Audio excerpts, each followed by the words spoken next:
Siapapun yang mengganti pemimpin tertinggi Iran akan kami bunuh. Kami tahu di mana dia tinggal, kami tahu di mana dia akan bersembunyi, pasti bisa kami lacak dan kami bunuh. Ada saja orang yang bocorkan ini ke Washington Post. Nah, apa isinya? Untuk bisa mengganti rejim di sana, syaratnya harus menerjunkan pasukan angkatan darat, perang darat, dan harus berperang paling sedikit 18 bulan, dan akan menelan biaya atau ongkos perang itu $3 triliun, itu ongkos perangnya. Dan berpotensi akan menewaskan 15.000 tentara Amerika. Ini informasi rahasia. Putra mahkota Arab Saudi, Muhammad bin Salman, MBS, bolak-balik telepon Presiden Trump. Kau cepat hajar itu Iran, katanya begitu. Jadi Arab Saudi yang meminta ini Iran ini dihajar. Kenapa? Karena dia takut dihantam sama Iran.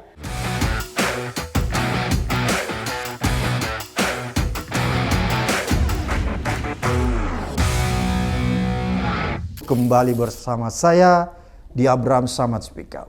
Netizen, hari ini saya menghadirkan tamu yang luar biasa ini. Ini wartawan senior. Beliau adalah pemerhati hubungan internasional. Sahabat kita semua netizen. Bung Pitan Daslani. Selamat datang Bung Pitan. Selamat datang. Sehat Bung? Sehat. Wah, saya lihat Bung Pitan tetap bersemangat ya. Semangat. Masih seperti dulu ketika saya lihat biasa Bung Pitan masih di Kompas, di mana dulu ya. Masih tetap, sehat Bang ya? Tetap semangat, sehat. Bung Pitan, ini kan kita masih prihatin karena kita seharusnya berharap bahwa eskalasi perang Iran, Amerika, Israel itu menurun. Tapi ternyata tidak. Dan saya lihat setelah terpilihnya Mojtaba, itu eskalasinya semakin meningkat. Betul. Bukan semakin menurun. Ya, betul. Oleh karena itu saya melihat bahwa perang ini mungkin akan berlangsung lama. Betul. Bung Pitan ya. Dan kemungkinan besar akan menelan korban yang lebih banyak. Dan yang kita prihatin Bung Pitan, kalau korbannya itu datang dari warga sipil. Betul. Ya, berdampak di warga sipil. Bung Pitan, kita ingin minta penjelasannya nih. Sebagai seorang wartawan, pemerhati hubungan internasional, pasti punya banyak bocoran yang tidak mungkin didapatkan oleh orang lain. Karena profesi jurnalis ini sepertinya profesi seorang telik sandi. Dia sering mendapatkan informasi yang tidak dimiliki orang lain. Jadi betul. Bung Pitan, apa yang sedang terjadi nih? Apa yang sedang terjadi di Amerika setelah terpilihnya Mojtaba Khamenei? Ya, begini. Jadi sedikit kita tarik ke belakang. Sejak meninggalnya Ali Khamenei, Ayatollah Ali Khamenei, ya. Itu penyerangan 28 Februari ya. Ya. 1 Maret diumumkan beliau meninggal. Waktu itu Menteri Pertahanan Israel keluarkan ultimatum. Siapapun yang mengganti pemimpin tertinggi Iran akan kami bunuh. Kami tahu di mana dia tinggal, kami tahu di mana dia akan bersembunyi, pasti bisa kami lacak dan kami bunuh. Itu sebabnya. Padahal sebenarnya setelah beliau meninggal itu, si Khamenei meninggal, itu Garda Revolusi sudah ketemu dengan putra daripada almarhum, yaitu Mojtaba Khamenei, untuk mengangkat beliau jadi pemimpin pengganti. Tapi didiamkan dulu. Kenapa didiamkan berhari-hari? Karena ada ultimatum dari Israel, mau membunuh dia. Makanya didiamkan mereka secara diam-diam.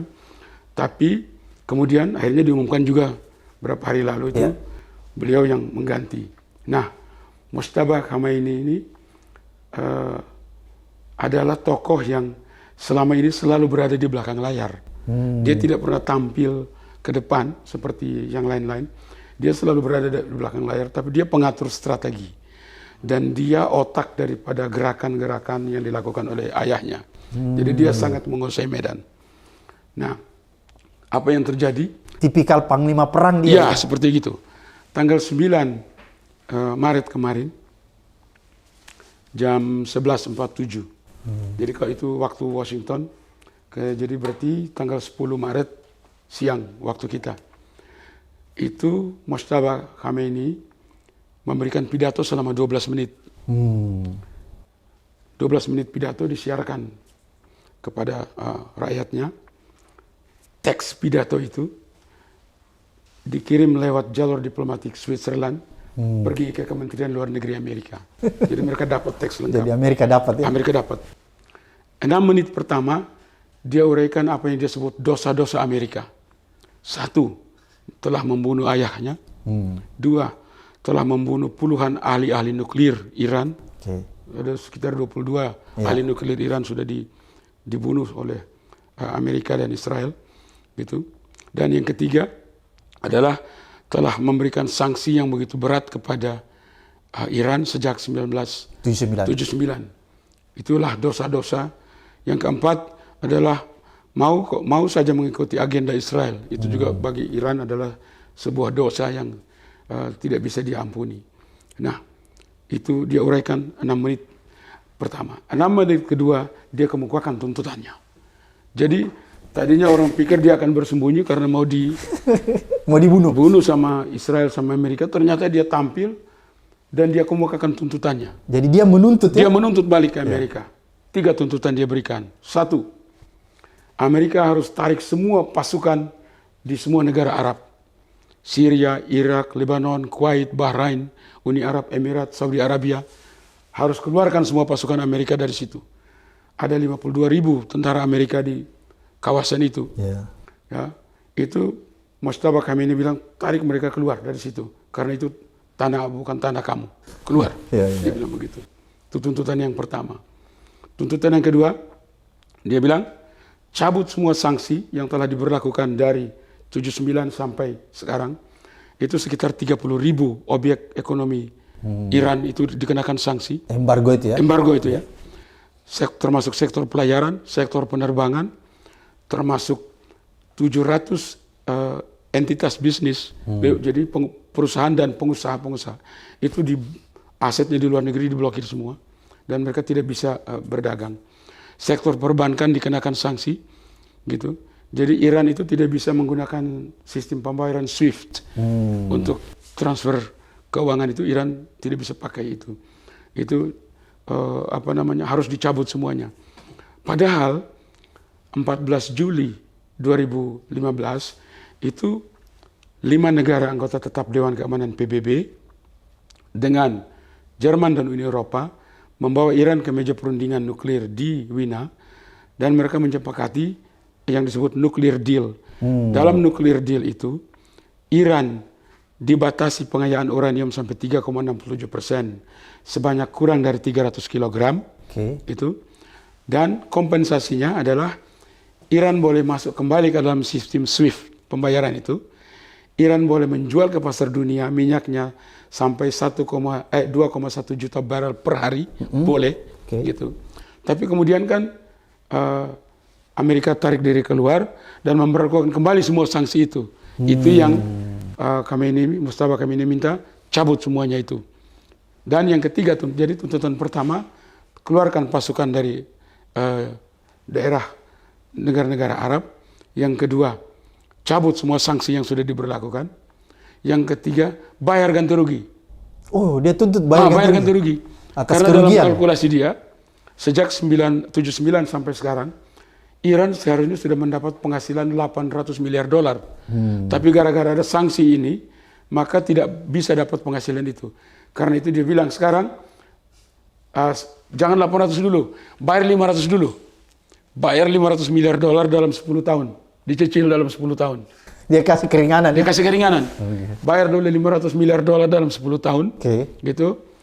Baru kita bicara yang lain-lain. Jadi 3 tuntutan, tarik pasukan, cabut sanksi, dan bayar 500 miliar dolar. Itu. Nah, waktu kalimat itu diucapkan, itu kan Amerika bingung. Wah, ini orang melawan. Kita mau habisi, malah dia tuntut balik ke kita. Gitu. Akhirnya apa yang terjadi? Sekitar tengah malam itu, Presiden Trump mengumpulkan para petingginya di Gedung Putih di Situation Room. Ada Wakil Presiden J.D. Vance, ada Menteri Luar Negeri Marco Rubio, Menteri Pertahanan Pete Hegseth, Penasihat Dewan Keamanan Nasional Mike Waltz, kemudian ada Panglima Kepala Staf Gabungan Angkatan Bersenjata Amerika, Jenderal Charles Brown. Mereka berkumpul dan harus diapakan ini ultimatum ini. Mereka bahas itu berjam-jam. Didiskusikan ya? Mendiskusikan berjam-jam. Menlo Rubio katakan, lanjutkan perjuangan, hajar mereka sampai bertekuk lutut, bila perlu sampai dia tewas, dibunuh. Menteri Pertahanan berhitung ulang. Menteri Pertahanan bilang, wah, kalau kita masuk untuk bisa menghajar mereka, maka ongkosnya akan mahal.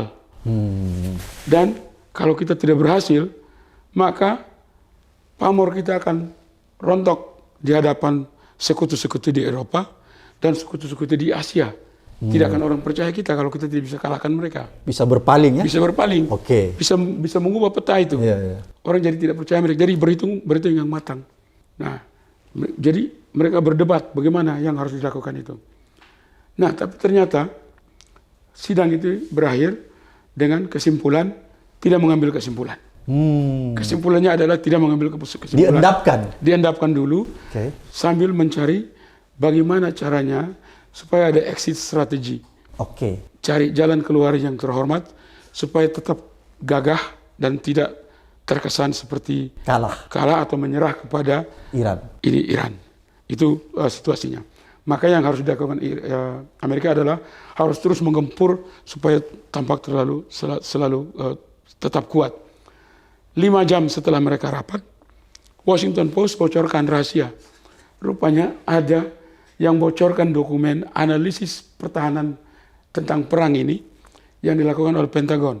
Oh, jadi berarti Pentagon sudah melakukan kajian untuk perang ini ya? Perang ini. Jadi Pentagon melakukan kajian. Ada saja orang yang bocorkan ini ke Washington Post. Nah, apa isinya? Begini, untuk bisa mengganti rejim di sana, syaratnya harus menerjunkan pasukan angkatan darat. Jadi perang darat ya? Perang darat. Dan harus berperang paling sedikit 18 bulan di situ. Dan akan menelan biaya atau ongkos perang itu $3 triliun. $3 triliun kali 17.000 berapa tuh? Itu ongkos perangnya. Nah, dan berpotensi akan menewaskan 15.000 tentara Amerika. Karena tidak tahu medan. Tiba-tiba terjun dari pasukan payung, turun langsung berhadapan dengan garda revolusi yang sudah pakai senjata. Itu analisis dari Pentagon. Jadi analisis ini bahaya. Resiko besar. Resikonya terlalu besar. Resikonya terlalu besar. Nah, apalagi kalau Amerika itu turun dan tadi tuntutan yang ketiga daripada Mojtaba Khamenei itu adalah mengaktifkan tuntutan yang kedua. Jadi yang pertama itu keluarkan pasukan, cabut sanksi, dan yang ketiga itu adalah kalau Amerika melawan, dia bilang bahwa akan mengaktifkan perjanjian kemitraan strategis dengan Rusia dan Cina, termasuk mendirikan pangkalan di dalam Iran. Nah, berikut yang dia tuntut, dia ancam, dia balik mengancam adalah dalam keadaan terjepit, Iran akan menggunakan kekuatan nuklir untuk menghadapi musuh. Nah, itu yang diperhitungkan Amerika. Berarti selama ini dia sembunyikan. Dia udah punya senjata nuklir ini. Tapi dia sembunyikan ini sama kita nih. Padahal Amerika bilang sudah dibom. Amerika bilang sudah dibom habis, ternyata masih ada. Kenapa? Karena 16 Februari itu Menlu Iran Abbas Araghchi pergi ke Jenewa, ketemu dengan Dirjen International Atomic Energy Agency Rafael Grossi. Rafael Grossi tanya, itu uranium yang diperkaya yang katanya dibom Amerika itu apa udah habis? Menlu Iran bilang masih ada barang itu. Iya. Berarti itu barang mungkin sudah dipindahkan, tidak kena bom karena bom itu jaraknya 61 meter. Padahal itu barang lokasinya 110 meter di dalam tanah. Di bunker ya? Di bunker, jadi tidak kena bom. Jadi masih ada barang itu. Makanya waktu Menlu Iran ditanya sama wartawan, bagaimana kalau Amerika kirim pasukan angkatan darat masuk? Dia bilang kami sedang menunggu kedatangannya. Lihat Menlu Iran bagaimana dia tampil di percaya diri ya? Sangat percaya diri. Dia bilang kami sedang menunggu kedatangan mereka. Karena dia, rupanya setelah pidato itu, Amerika jadi berpikir, oh berarti dia punya nuklir dong. Selama ini dia bohongin kita nih. Katanya belum punya, ternyata berarti dia punya. Makanya dia berani gertak, ancam seperti itu gitu. Nah, sekarang masalahnya begini. Apakah Amerika akan lanjutkan dengan terjunkan pasukan darat seperti 2003 3 waktu dia masuk di Irak, Oke. sangat berisiko. Kenapa beresiko, Bu? Berisiko kenapa? Karena Garda Revolusi ini adalah pasukan yang disumpah mati untuk membela rejim. Membela ideologinya negara ya. Yang kedua, ajaran yang ditanamkan di Iran adalah semua yang melawan pemerintah adalah musuhnya Tuhan. Musuhnya Allah. Ya. Itu pemikiran Garda Revolusi. Makanya Garda Revolusi tidak merasa bersalah menghabisin begitu banyak orang. Dia menjalankan misi jihadnya. Perubahan rejim baru bisa terjadi kalau angkatan darat masuk. Kalau hanya bom-bom di udara, ya di dalam, siapa yang bisa mengganti di bawah? Tetap. Di Irak bisa diganti karena angkatan darat masuk. Dan tumbang Saddam Hussein. Pasukan Saddam menyerah kan? Iya. Berperang di situ kan? Nah di sini kalau angkatan darat tidak masuk, nggak mungkin terjadi perubahan rejim. Tidak mungkin terjadi perubahan rejim. Dan mungkin juga, Bung ya, beda rakyat Irak dan rakyat Iran ya, orang Persia ya. Beda. Ketahanannya beda ya. Oh, Iran ini sejak 79 dikenakan sanksi, sampai sekarang mereka masih kuat. Berarti dia sudah terbiasa. Daya tahannya itu begitu kuat gitu. Nah, kalau angkatan darat masuk, yang lebih menguasai medan kan pasukan Iran, bukan pasukan asing. Oke. Itu resikonya besar sekali. Besar sekali. Belum lagi biaya yang 3 triliun dolar. 3 triliun dolar itu. Itu kali 17.000, coba nanti satu orang hitung itu berapa itu. Bisa bangkrut Amerika. Ya itu repot itu. Padahal Amerika itu sendiri untuk tahun fiskal 2026 itu berlaku dari Oktober 2025 sampai Oktober 2026. Itu Pentagon meminta dana 861 miliar dolar, hampir 900 miliar dolar. Anggaran Departemen Pertahanannya itu. Begitu besar tuh. Jadi anggaran itu harus besar, belum lagi ditambah yuran Amerika ke NATO. Itu kan besar sekali. Gitu. Amerika menyumbang bagian terbesar dari dana operasional NATO. Jadi sangat besar. Belum lagi ditambah utang luar negerinya saat ini 38,3 triliun dolar utang luar negerinya. Besar segitu. Dibanding dengan GDP-nya yang cuma 29 triliun dolar. Jadi perbandingan GDP dengan utangnya itu sekitar 125 sampai 130%. Jadi beban Amerika sangat besar untuk harus mengeluarkan 3 triliun dolar untuk perang 18 bulan. Baik kalau berakhir 18 bulan. Kalau lanjut kan makin mahal ini. Seperti perang di Vietnam dan makin mahal. Jadi akhirnya orang pikir juga ya, apa iya harus lanjutkan perang? Gitu. Kenapa? Apa tidak ada cara lain untuk berdamai saja? Cari perundingan berdamai saja, bagaimana? Karena yang dipersoalkan sebetulnya kan nuklirnya ini. Sama rejimnya. Nah, nuklirnya ini begini. Jadi 1 Juli 1968 itu Amerika Serikat, Uni Soviet dan Inggris mensponsori apa yang disebut Nuclear Non-Proliferation Treaty, Traktat Perjanjian Pembatasan Senjata Nuklir. Indonesia ikut menandatangani itu di zaman Adam Malik sebagai Menteri Luar Negeri. Jadi waktu itu Adam Malik tugaskan duta besar kita di Washington, Moskow dan London untuk menandatangani. Iran ikut menandatangani juga bersama 59 negara lain. Kenapa?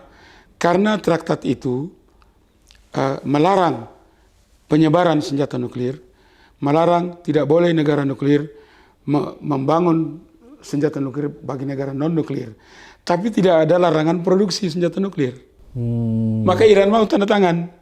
Karena dia sudah pikir jauh. Satu waktu dia akan bikin. Gitu. Tapi pada saat itu Iran masih di bawah monarki Reza Pahlavi. Ya itu masih 68, masih zamannya Reza Pahlavi waktu itu. Hubungannya masih baik dengan Barat kan waktu itu. Dan baru, masih baik juga dengan Israel. Masih baik juga dengan Israel baru sejak 79 itu. Itu setelah. Jadi perubahannya terjadi pada 7 Juli 2017. Sidang Umum PBB mensponsori pertemuan internasional yang menghasilkan yang disebut TPNW, Treaty on Prohibition of Nuclear Weapons. Perjanjian pelarangan produksi senjata nuklir. Semua negara tanda tangani, tapi negara-negara yang sudah punya nuklir, ya 5 negara anggota tetap PBB itu, tidak mau tanda tangan. Indonesia menandatangani di zaman Ibu Retno waktu itu. Tapi Iran tidak mau tanda tangan. Karena dia sudah dalam proses bikin barang itu. Iya, iya, iya. Ketika Iran tidak mau tanda tangan, Amerika curiga, oh berarti dia mau bikin senjata nuklir ini. mau bikin senjata nuklir ini. Iya, iya, iya. Nah itu yang membuat Amerika curiga itu 2017.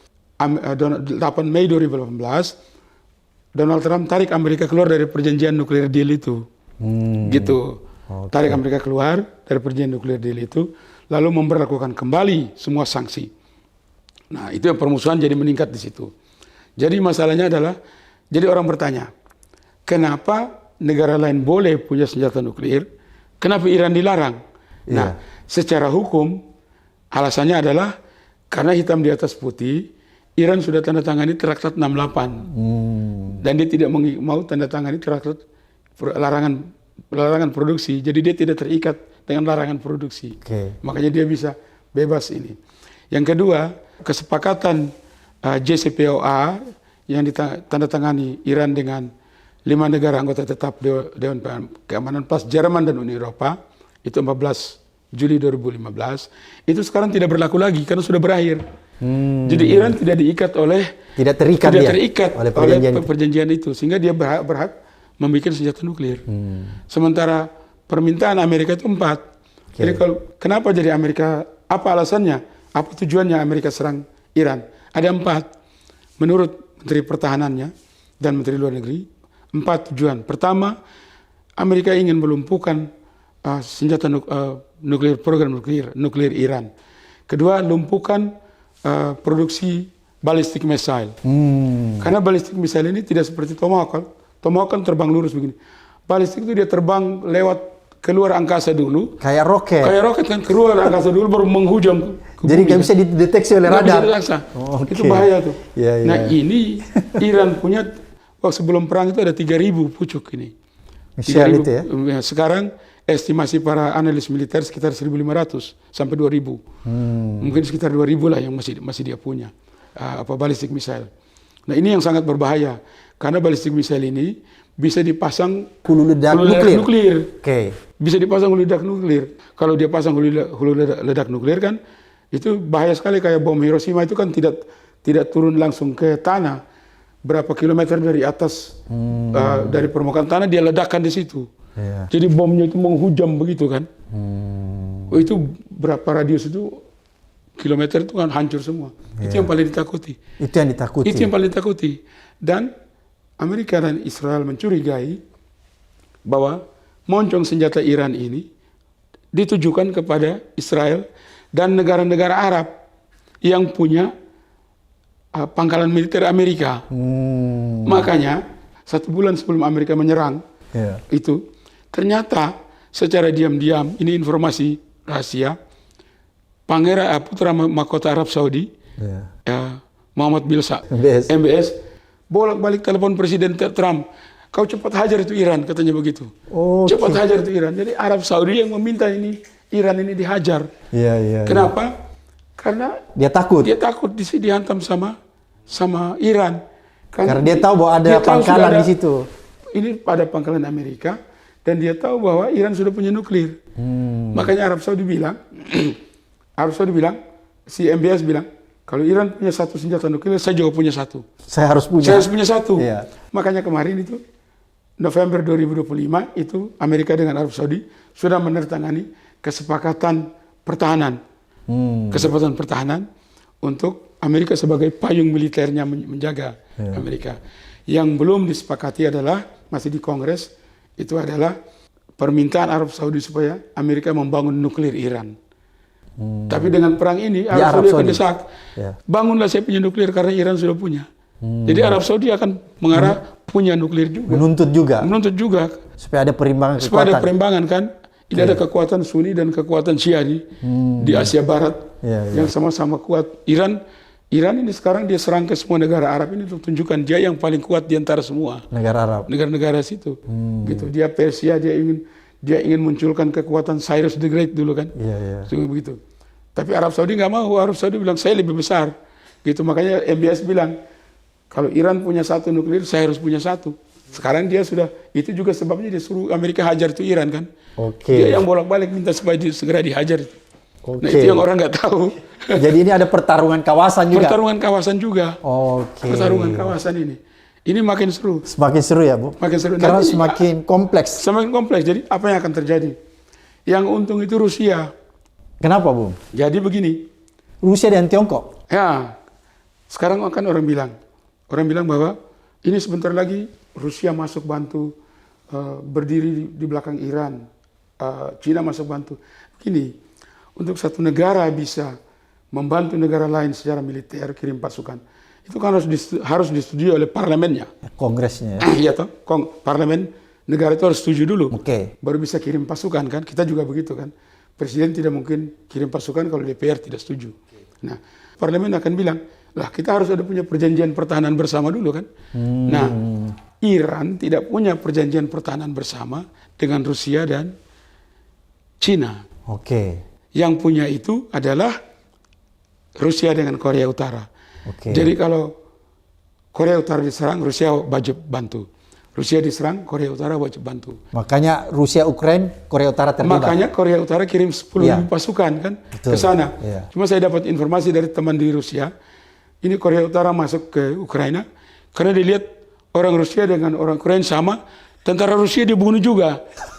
Dia tembak juga kan sama itu. Di medan perang dia nggak bisa bedakan gitu. Nah, tapi dia sudah ada perjanjian pertahanan bersama. Sekarang yang kabar terbaru adalah Arab Saudi dengan Pakistan sudah punya perjanjian pertahanan bersama itu. Jadi kalau Pakistan ada nuklir. Jadi Pakistan punya nuklir. Jadi kalau Arab Saudi diserang, Pakistan akan bantu. Begitu juga sebaliknya. Itu disebut Mutual Defense Agreement. Jadi fakta pertahanan bersama. Arab Saudi dengan Pakistan sudah punya. Iran belum punya itu. Mungkin sekarang dia lagi usahakan segera tanda tangan, tapi Putin kan masih sibuk di Ukraina juga. Kalau Cina tidak begitu. Cina itu pikirannya, kamu perang makin lama makin bagus, saya jual senjata. Kan begitu kan dia untung kan gitu. Dia ingin dagang, yang penting aman, untung kan begitu. Makanya dia tidak mau Selat Hormuz ditutup. Karena 80% minyaknya dia beli dari Iran. Gitu. Jadi banyak kepentingan terlibat di dalamnya. Tetapi orang tanya, akan kemana ini barang perang ini? Kalau kalkulasi saya begini, perang ini akan meredah kalau suplai senjata di masing-masing pihak itu makin menipis. Kan makin menipis, dia mau ngapain lagi? Terus kemampuan membiayai perang itu kalau makin menipis, ya kan pasti berhenti sendiri, cari jalan yang terhormat lah. Karena sudah nggak ada duit ini. Ya, cari jalan yang terhormat. Tadi malam saya lihat di berita itu Donald Trump bilang begini, kayaknya di Iran nggak ada lagi yang mau kita serang deh. Semua target udah kita sudah cari dalil untuk keluar. Jadi cari dalil untuk keluar itu. Iya. Diam-diam cari dalil terhormat untuk keluar seperti itu. Bung Pitan, apa yang membuat orang Persia, Iran itu begitu kuat bertahan? Karena kan kita tahu dari tahun 79 dia sudah diembargo, tapi kok tetap dia bisa membangun ekonominya, bisa membangun pertahanannya, dan tetap punya bargaining position yang cukup kuat di antara negara-negara lain. Ya, saya kira nomor satu adalah Iran itu berhasil membangun jiwa bangsanya. Karakter bangsanya itu kuat sekali. Mereka itu bangsa pejuang. Kita lihat bagaimana yang paling simbol yang paling kentara itu adalah, coba lihat raut wajah dari Menlu Iran ketika berada di wawancara. Percaya diri. Dia sangat percaya diri. Dia sangat percaya diri dengan kekuatannya, sangat percaya diri dengan jati dirinya sebagai orang Iran, begitu. Jadi sama sekali tidak ada tampak seperti ini. Kayak galau, risau nggak ada. Tidak ada. Dia dengan Trump sudah mulai risau ya. Dia dengan Trump dia tampil sangat gagah sekali gitu. Makanya waktu dibilang, bagaimana kalau pasukan angkatan darat masuk, dia bilang kami sedang menunggu kedatangannya. Coba. Iya. Itu jawaban orang yang sangat yakin baru bisa bilang begitu kan. Jadi Iran ini dia berhasil selain membangun teknologi, ekonomi dan macam-macam di tengah sanksi yang begitu berat. Bukan hanya Amerika, Eropa Barat juga kasih sanksi, negara-negara NATO kan. Tapi dia sudah berhasil tetap bertahan kuat. Jadi artinya apa? Ekonominya itu tetap tumbuh mengandalkan kekuatan dalam negeri. Dia mengandalkan kekuatan dalam negeri. ya toh, UMKM-nya, Oke. industri dalam negerinya. Jadi bukan bergantung kepada luar. Jadi produk-produk lokalnya Produk lokalnya diberdayakan. dia utamakan, gitu. Makanya peluru kendalinya kan juga produk lokal semua. Itu ada Fatah 1-2, ada Shaybar Sekan. Itu nama-namanya itu dipakai nama-nama lokal semua, peluru kendali lokal semua. Dan dengan biaya rendah Dengan mungkin. biaya rendah. Nah, repotnya Amerika itu adalah apa? Dia menghasilkan untuk meluncurkan satu rudal anti rudal Patriot misalnya, itu satu peluru itu harganya itu tadi itu $4 miliar. $4 miliar. Sistem persenjataan Penangkisnya. itu. Sedangkan Iran punya drone itu hanya $20.000. Dia pakai drone tembak ke negara Arab pakai Patriot yang punya Amerika, Untuk yang menangkis. seharga $4 miliar itu untuk tangkis ini $20.000. Jadi secara kalkulasi ekonomi rugi ini. Ini senjata sederhana ditangkis dengan senjata yang mahal sekali gitu. Iya. Makanya ongkosnya tadi itu kan bocoran dari Pentagon itu kalau jalan 18 bulan akan habis $3 triliun gitu. Karena biaya daripada itu Persenjataannya, teknologi. terlalu mahal gitu. Jadi itu kekuatan Iran ya. Dia apa tuh? Dia mengandalkan local wisdom. Dia local wisdom kekuatannya. Nah tadi kembali ke pertanyaan itu. Kenapa dia mampu bertahan? Nomor satu, secara ekonomi dia memperkuat pelaku ekonomi dalam negeri. Dia memperkuat itu. Ya, sehingga apa? Dia tetap mampu bertahan meskipun kan dia tidak tergantung kepada luar. Yang kedua adalah dia memperkuat karakter bangsanya. Wah, itu yang luar biasa. Itu yang luar biasa. Mereka bangga menjadi orang Iran. Gitu, bangga menjadi orang Iran. Nah, jadi orang Iran itu kan terbagi dua kan. Iran yang di luar dengan Iran yang di dalam. Gitu. Iran yang di luar itu demo kiri kanan, ingin rejimnya diganti. Kenapa? Karena mereka hidup di negara demokrasi. Yang lihat perbedaan total kan. Sudah westernized kan. Sementara dia lihat negerinya begini, jadi dia berdemo seperti itu. Nah jadi itu satu kelompok masyarakat yang sedang berhadapan dengan rejim yang sedang berkuasa. Sehingga yang terjadi adalah dengan Amerika menyerang, membuat masyarakat Iran ini berdemo melawan pemerintahnya, dan tiba-tiba Amerika lepas tangan begitu saja. Kalau tidak terjadi pergantian rejim, lepas tangan begitu saja, mereka ini akan dikejar oleh pemerintah, dianggap sebagai musuh-musuh negara. Dianggap mata-mata musuh-musuh negara. Karena ada provokasi Amerika. Ada provokasi itu. Jadi kalau perang ini tidak menghasilkan pergantian rejim, maka yang terjadi adalah provokasi ini. Serba salah itu. Gitu. Sementara Amerika sendiri untuk bisa terjadi pergantian rejim, pasukan darat harus masuk dengan ongkos begitu besar. Impossible ya? Impossible. Jadi kalau ditanya, jadi harus bagaimana? Ya menurut saya seharusnya jangan terjadi perang ini. Kalau tidak terjadi perang ini kan tidak ada konsekuensi. Tidak ada puluhan ribu orang mati. Seperti itu. Tapi karena Trump begitu arogan. Dengan gegap gempita hajar kan begitu. Nah, sekarang mereka kewalahan sendiri kan. Maju kena, mundur juga kena. Makanya sekarang sedang cari exit strateginya bagaimana. Tampaknya dari pernyataan Trump tadi malam, kayaknya semua tempat sudah kita bom deh. Gak ada lagi yang mau kita bom nih katanya. Jadi kita perlu keluar. Kira-kira begitu. Supaya terhormat ya. Supaya terhormat. Jadi dia mau mencari strategi ketika keluar dari Afgan. Begitu. Oke, Bu Pitan. Jadi kalau menurut Anda memang bangsa Persia ini beda dengan bangsa lain ya? Beda. Dia punya dignity yang beda ya? Dia bukan Arab. Dia bukan Arab. Jadi dia memang terlahir sebagai bangsa yang punya jati diri yang jelas ya? Iya. Yang pernah punya peradaban sangat maju. Betul. Karena mereka ini bangsa yang sejak zaman purbakala ini. Ya, dulu namanya suku Arya. Iya, kan suku Arya di situ. Mereka sejak sebelum agama masuk sana itu mereka kan menyembah agama Zoroaster.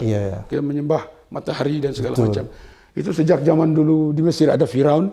Di sana itu di Babilonia itu ada Raja Nebukadnezar, di Persia yang kemudian menaklukkan Babilonia itu kan ada raja-raja sampai Raja Darius sampai raja macam-macam tuh. Cyrus the Great terakhir kan seperti itu. Jadi ini bangsa yang sangat tua. Sangat tua ya. Jadi budaya dan local wisdom mereka itu tertanam sangat kuat. menjadi orang Persia, menjadi bangsa Persia, menjadi orang Iran. Dia bangga menjadi orang Iran. Beda dengan bangsa lain kadang-kadang. Bahkan saya kadang-kadang harus tanya, orang Indonesia bangga nggak sih jadi Indonesia?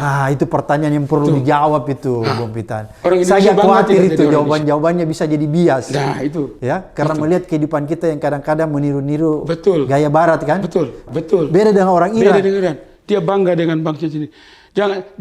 Jangankan Iran, Korea aja misalnya. Korea nggak akan mau pakai produk Jepang. Dia pakai semua produk dia.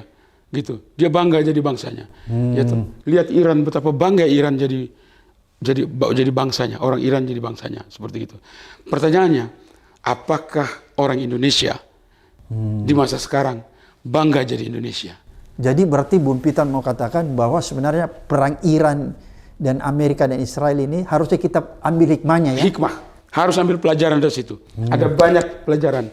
Bagaimana daya tahan dia, yaitu yang begitu kuat.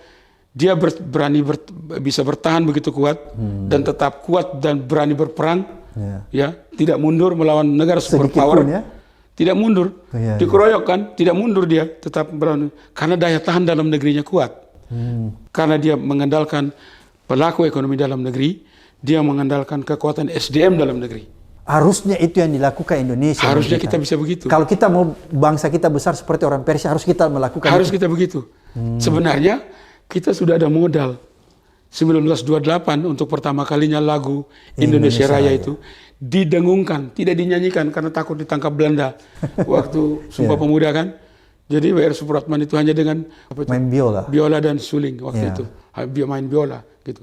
Tapi liriknya bilang apa? W.R. Supratman, bangunlah jiwanya, baru bangunlah badannya untuk Indonesia Raya yang dia hanya impikan waktu itu. Dia hanya mimpi waktu itu. Tapi dia bilang bangun jiwanya dulu, baru bangun badannya.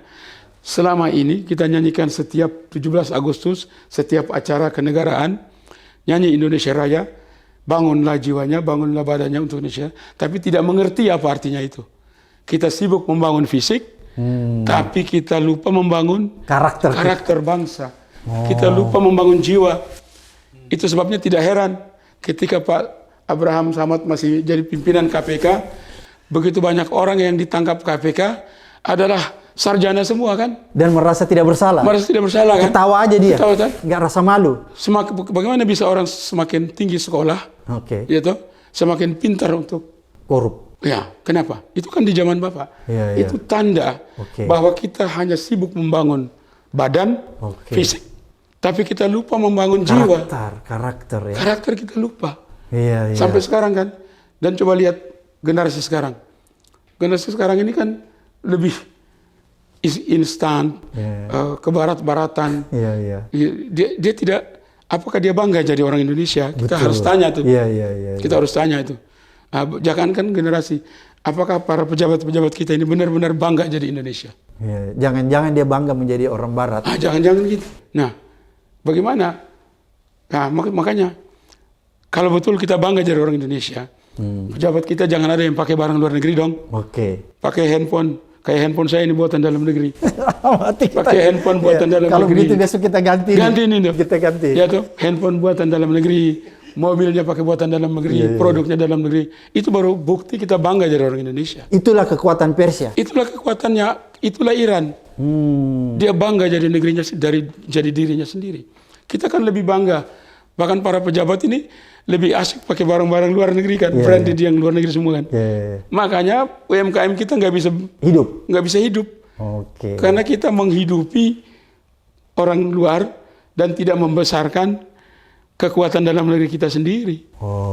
Coba lihat Pak, Korea punya mobil, Korea punya handphone, punya segala macam.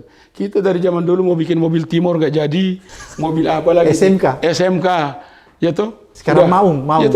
Ya toh SMK waktu itu kan? Nggak jadi. Nggak jadi juga. Baru di zaman ini presiden pakai maung kan?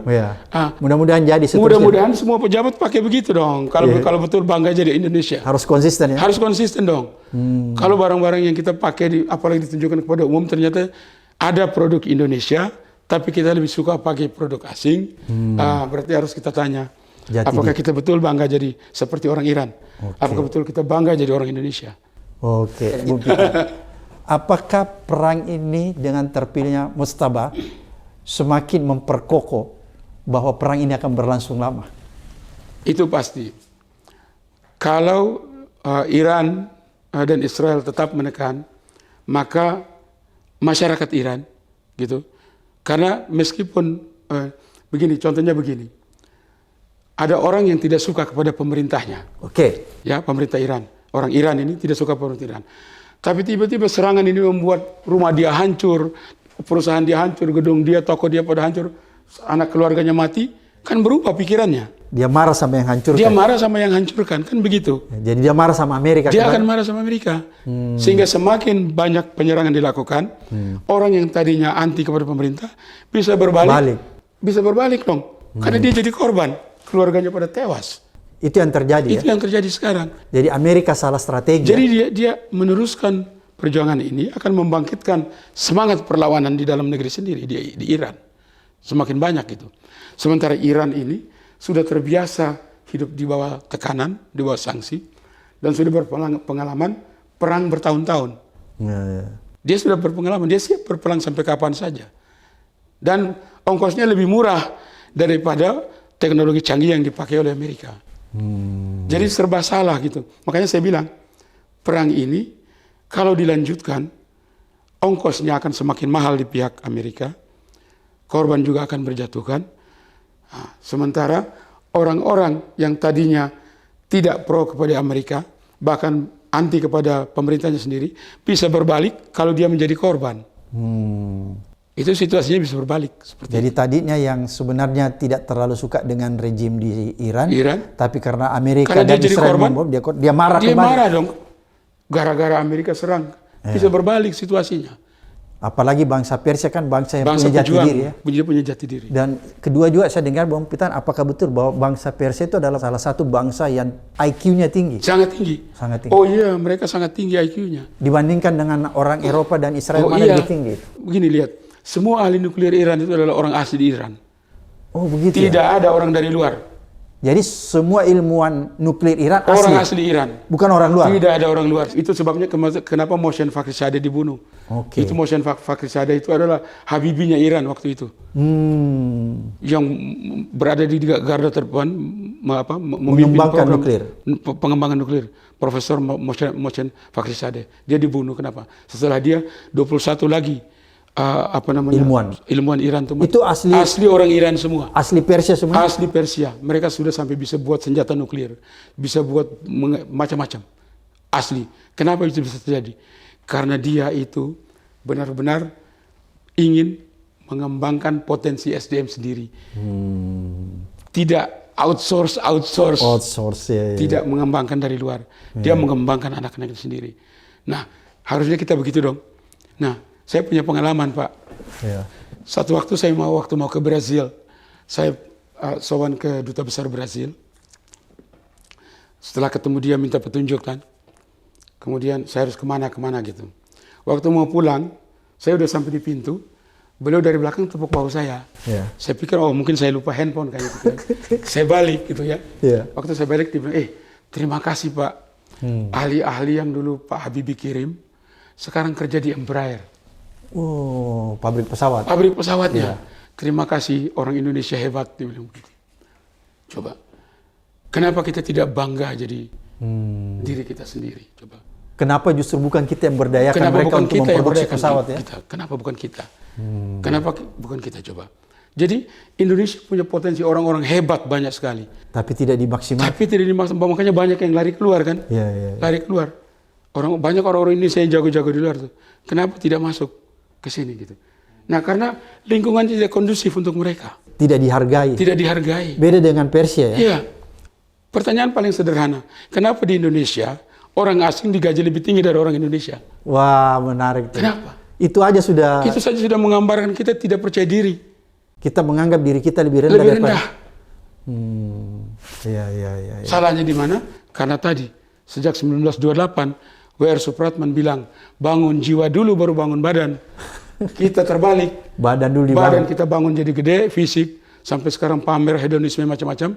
Tapi jiwanya ambruk. Ambruk. Karakternya ambruk. Itu sebabnya Pak Abraham jadi ketua KPK pusing. Cukup. Oke. Luar biasa netizen, apa yang disampaikan Bung Pitan ini membuat perspektif kita semakin kaya tentang perang yang terjadi di Iran ya. Sampai ketemu di episode berikutnya di Abraham Samad Speak Up.